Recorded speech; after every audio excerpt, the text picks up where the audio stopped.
Hallo und herzlich willkommen zurück zu Let's Play Pillars of Eternity. Wir haben Thaos besiegt, recht souverän. Hat Kana das dann gemeistert am Ende. Und deswegen haben wir uns die Rast verdient, aber nur 8 Stunden. Ja. Ich glaube, ich würde gar nichts mehr machen, nachdem ich die 2 Typen besiegt habe und Thaos. Dann würde ich mich so feiern lassen erstmal. Glaubt dir ja niemand. Ja doch, wir haben ja einen Beweis. Bring ihn einfach mit. In der Maschine schwingt der Energie tausender Seelen mit. Neben mir zu stehen lässt dir schwindlig werden. Also ich habe da drauf geklickt. Mit deinen Gefährten als Augenzeugen begibst du dich auf die Stelle, wo vor langer Zeit Thaos vor seinen Leuten stand. Die große Maschine liegt untätig und betriebsbereit vor dir. Der hat sich aber eben gedreht. Ja. Du hast diese Maschine und andere wie sie im Betrieb gesehen. Du verstehst ihre Funktionsweise. Es ist ein Apparat zum Umleiten von Seelen. Für einen Wächter wäre es ein leichtes, die Umleitungsrichtung zu beeinflussen. Doch angesichts der Größe der Maschine könnte es das Letzte sein, was du tust. Noch nicht. Das ist ja dann das Ende des Spiels, nehme ich an. Vielleicht. Ja, deswegen machen wir erstmal Kopfgeldmission. Er will es tatsächlich noch auszögern. Ja, wir haben auch noch 2 Drachen zu besiegen. Das stimmt. Meister der Tiefe können wir, glaube ich, schaffen. Mit dem Ionendrachen. Ja, vielleicht. Wird aber eng. Wir sollten die Kopfgeldmission machen, um doch gestärkt zu sein. Aber dann haben wir ein Level up. Vermutlich. Ja, wenn nicht, dann töten wir halt irgendwas, was wir noch nicht... Wir haben auch diese Ulm-Küste-Klippe. Ja, manche Quests sind noch unerledigt. Haben noch gut was vor. Was sagt denn der? Erinnerung der Ahnen. Suche nach Thaos. Ja, Thaos ist Geschichte. Reise zu den Klippen. Als ich im Bärenfigürchen untersuchte, fühlte ich mich, als würde ich auf Klippen stehen. Konfrontiere den Meister der Tiefe. Ja, das machen wir noch. Und Kopfgeld und die Klinge der endlosen Pfade. Ach, da haben wir ja eine übersehen. Ja, das müssen wir nicht machen. So ein scheiß Sammelquest. Aber das ist bestimmt gut, das Schwert. Ja, egal, daran hat ja niemand Spaß. Aber der Schmied ist doch gestorben, oder nicht? Der war doch hier bei diesen Schmiederittern. Ja, kann sein. Oder er hat überlebt und steht da noch. Ich glaube, der hat sogar überlebt. Der stand ja bei diesem... Oh, was ist denn hier? Ja, das war letztes Mal schon. Wächterkuppel. Waren wir da schon? Nö. Doch. Weil da noch so ein... Ja, stimmt. Da haben wir definitiv gekämpft. Da laufen wir über die Wächterkuppel. Ja, ich muss Kana echt nochmal loben, wie der das dann da souverän runtergespielt hat. Laufen wir tatsächlich da drüber. Ja, wir müssen. Gibt keinen anderen Weg. Hätte außen rumgehen können, das hätte ich gemacht. Ja. Das ist aber nicht der kürzeste. Ich wäre doch nicht durch diesen Nebel gelaufen. Jeder weiß, dass im Nebel nichts Gutes lauert. Kopfgeldmission, aber wo die Klippen sind, frage ich mich. Hier waren wir bestimmt schon. Wir wissen nur nicht, was wir da machen müssen. Was müssen wir eigentlich machen? Irgendjemanden suchen. Die jagt doch hier ein, dieser Garni. Ja, nee, das können sie machen, wenn wir alles erledigt haben, was wir wollten. Die Grube. Ach, wie kommen wir denn jetzt wieder hoch? Wahrscheinlich da durch die Grube, oder? Nee. Da sind wir ja reingeplumpst. Ja, richtig. Und nicht, dass man hier nicht wieder rauskommt. Ja, möglich. Ach, wir machen einfach die Maschine. Das könnte uns ja töten. Und es gibt ja hier... Die Expansion wird es ja geben und da kann man seinen Charakter wieder spielen. Das wird uns schon nicht töten. Und wenn nicht, dann ist das Spiel beendet und wir haben halt nicht alles gemacht. Dann war es halt so. Obwohl ich den Meister der Tiefe schon gern tot gesehen hätte. Aber eigentlich gibt es ja dann so einen Hinweis, dass man dann nicht mehr zurück kann, meistens. Ja, deswegen, das stand ja da. Du könntest vielleicht sterben. Nee, ich meine, wenn man hier in so Gebiete geht, aus denen man nie wieder rauskommt.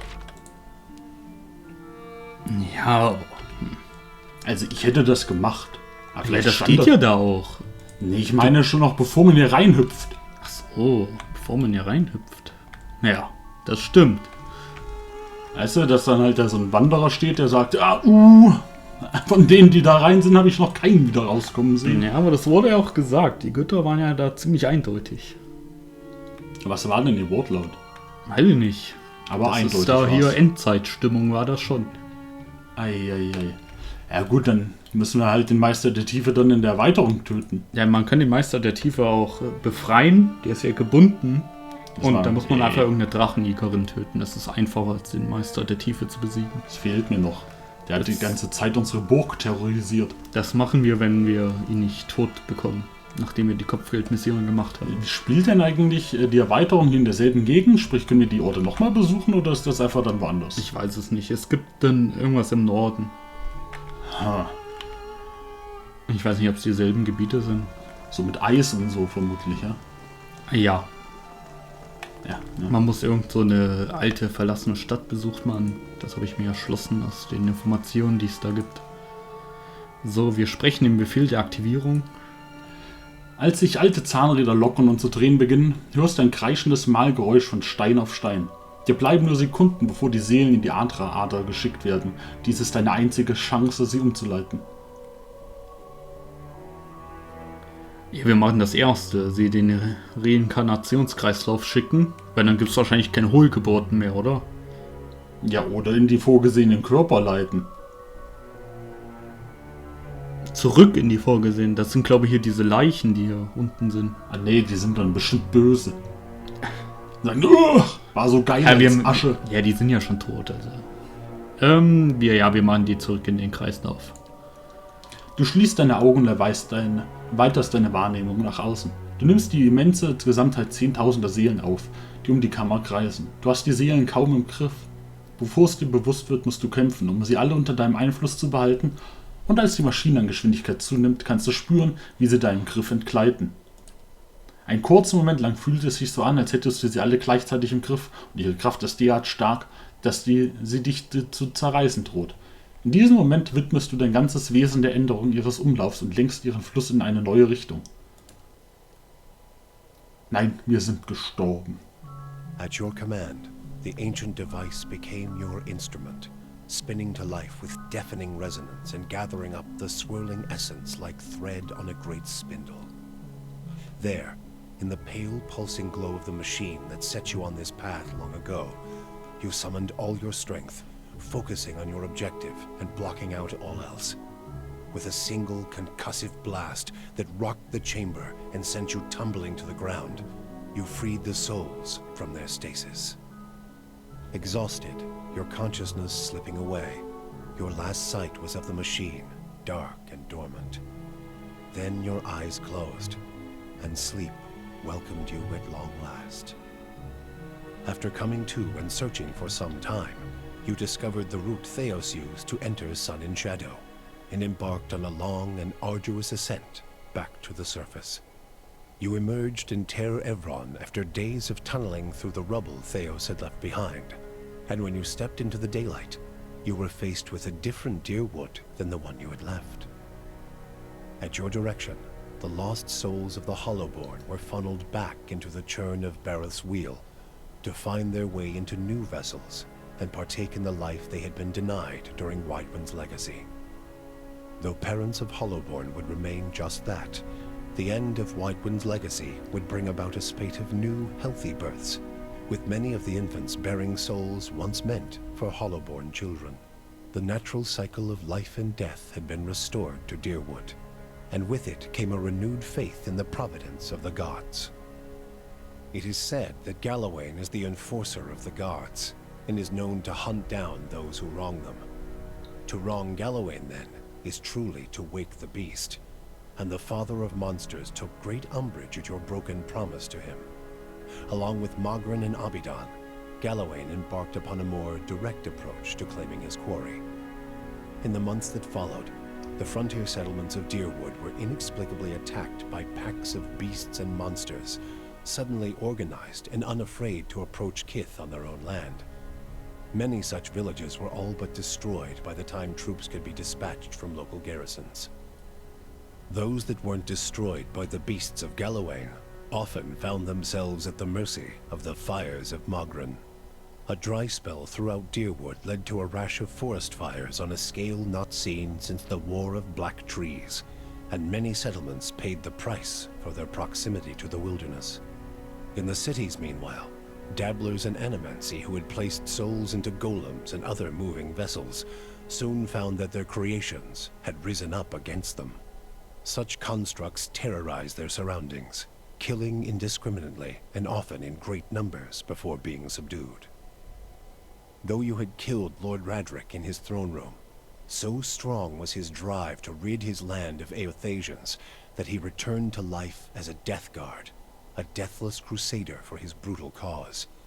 With the remains of his humanity stripped away, Radric came to see all the people of Gilded Vale as worshippers of Eothas, and one day he led his forces into the village personally to see them all purged from his lands. Gilded Vale was left a hollow shell, its buildings ruined, and its people slaughtered. Even travelers and would-be squatters knew better than to take refuge inside its borders. Lord Radric returned to Radric's Hold, where he remained, keeping eternal watch over his barren domain. Following the assassinations of Duke Avar Wolfgren and Lady Webb, Defiance Bay was thrown into political upheaval. In the ensuing weeks, the streets had become the domain of looters and blackguards. Few dared to step outside their own doors alone or unarmed. But order was soon re-established by the Knights of the Crucible, who, despite their depleted numbers, had gained favor in the public eye for their role in the unraveling of the conspiracy surrounding Widewind's legacy, and were quickly reinforced by returning forces from Fleetbreaker Castle. For the Knights, their resurgence marked a return to the tradition as well. Having seen firsthand the dangers presented by dabblers in animancy, the Order quickly abolished the practice internally, preferring the familiarity of their hammers and forges to the uncertainties of Essence and Adra. Their identity rediscovered, the Knights suppressed their political aspirations and began once again to train their recruits in the art of blacksmithing, recapturing the post-revolutionary ideals of Deerwood and regaining the respect of its citizens as a result. The destruction of the machine atop Ter Noaneth spelled the end of the reanimated corpses in Heritage Hill. Though at first few were willing to venture into the abandoned district, it was soon cleaned out and rebuilt. The district's horrors still fresh in people's minds, it would be some time before it was fully repopulated. But eventually the lure of cheap prime land would all but erase the memory. The Duke's assassination at the apparent hands of an animancer had caused catastrophic rioting in the streets of Defiance Bay, and few animancers survived the first day. Many Deerwoodans took the end of Widewind's legacy as a sign, both that the gods did not approve of animancy, and that the purging of animancers in Defiance Bay had been enough to satisfy them.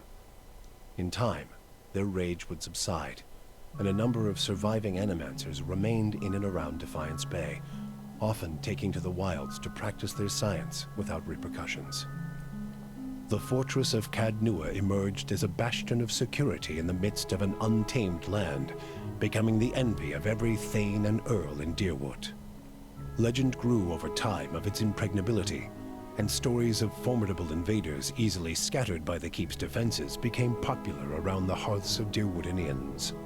Likewise, it also became a beacon to travelers, merchants, and visiting dignitaries alike. Reputed as the finest fortress in all Deerwood, people would journey from near and distant lands alike to experience its fabled hospitality and grandeur. When the dust settled in sun and shadow, Aloth looked upon the remains of Thaos Ixarchanon, his former master. He saw where the Grand Master had gone wrong, and what would be required to undo the harm Thaos had wrought. With a flick of his wrist, he burned Thaos's robe, headdress, and every other symbol of the man's power. Never again, he vowed, should Kith live in fear and blind obedience to an authority they did not understand. Armed with the knowledge and courage he had gained on his journeys with the Watcher, he set out on the long and lonely task of dismantling the Leaden Key. With the Watcher's goals accomplished and his own vows fulfilled, Kanarua sailed back to Tekoa. His friends and family found him much changed, for a pall had fallen upon the man, smothering his former enthusiasm. Called before the Lore College, Kana told them of the pain the Engwithan legacy brought to the lands abroad. He insisted that a search for answers abroad could only fragment the Rawatai people, as it had done to the Deerwood. His findings were met with much respect, and Kanarua's voice came to be considered an influential one in the growing move towards Rawatai's isolation. Durrance continued to blame Woodica for the atrocities of the Saints' War. Believing Magrin to have been a pawn in the machinations of the Queen that was, and feeling that Thaos' expulsion had been a step towards reconciliation with his goddess, Durrance tried for a time to reopen communication with her. When only silence came, he took it as a condemnation of his continued existence. Ultimately, he built a pyre and threw himself upon it, using his own shattered staff as kindling. You and Sagani never found Persoc together. The Adra figurine had gone dark by the time they emerged from Sun and Shadow, and it was another month before Sagani finally accepted that Persoc's trail had gone cold again. Her search took her beyond the Deerwood and as far as the Living Lands. She saw the great coastal cities of Rawatai and the ruins of Old Valia, absorbing the details of these strange and distant lands. 20 years passed before the Adra figurine finally glowed again. When it did, she followed its signal to a quiet hamlet on the outskirts of Adir. There, she met a young farmer and told her of her past as an elder of Masuk. Sagani returned to a village that had forgotten her face, but remembered her story.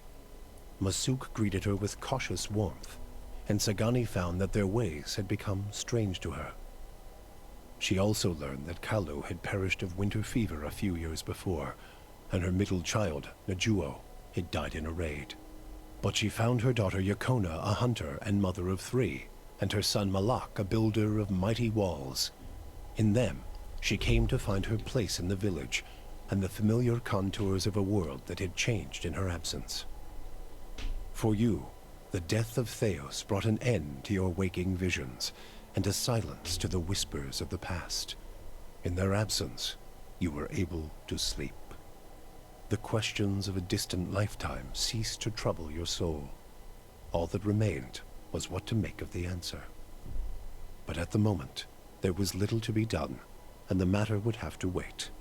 A long journey loomed ahead.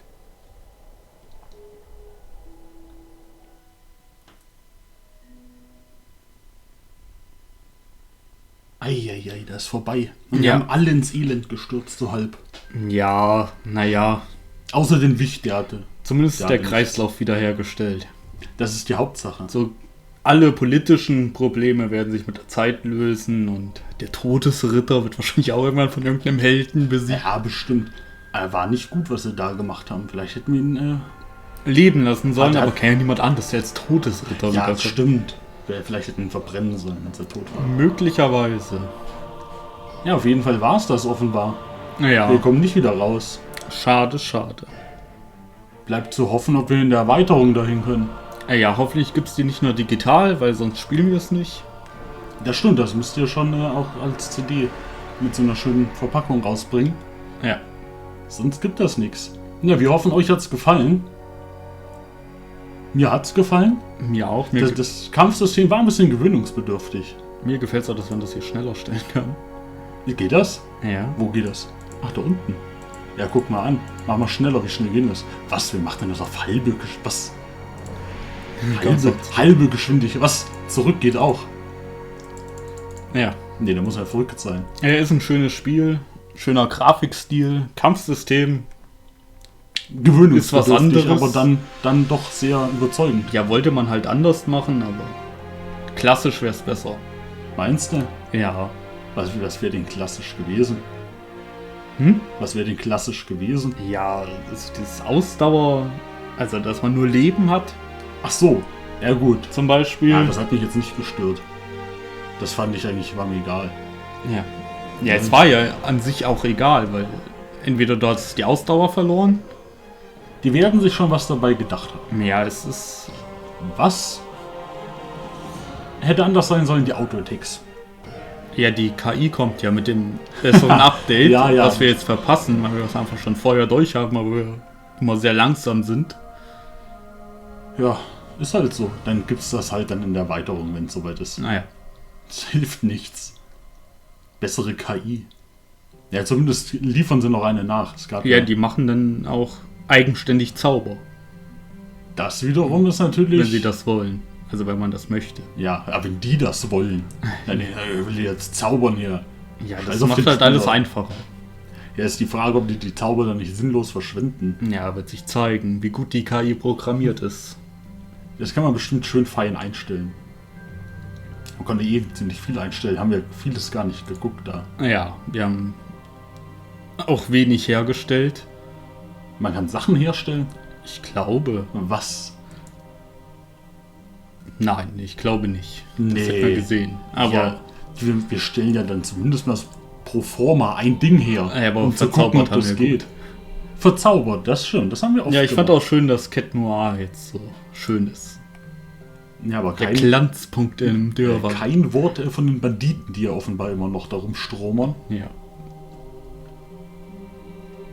Also so, wir sind jetzt still und hoffen, wir sehen uns beim nächsten. Sei es das Add-on oder was anderes. Ja. Machen wir ein bisschen schneller. Wie schnell geht das? 32. Guck mal hier, das sind die ganzen Bäcker. Kenne ich keinen von. Ja, interessant. Deswegen haben die es wahrscheinlich... Oh, wie viele? Es waren über 40.000 Stück, ne? Oder sogar über 70.000. Stand ja manchmal in dem Ladebildschirm. Irgendeine große Zahl. Ah, warte, ich zähle mit. Ja. Ja, viele. Den kenne ich, ja. Was, jetzt geht's weiter. Oh, und da ist es Ende. fertig. Siehst du? Und wir mussten nicht mal vorher aufhören zu reden. Und da sind wir im Startbildschirm. Was passiert? Mach mal weiter. Dann lädt's wahrscheinlich den letzten Save. Ja. Oder wir können den Todesritter besiegen. Das wäre ja was. Vielleicht geht das im Add-on. Jetzt uns, ja, möglich. Nee. Nein. Dann war das Pillars of Eternity. Bis dahin in einem anderen Projekt.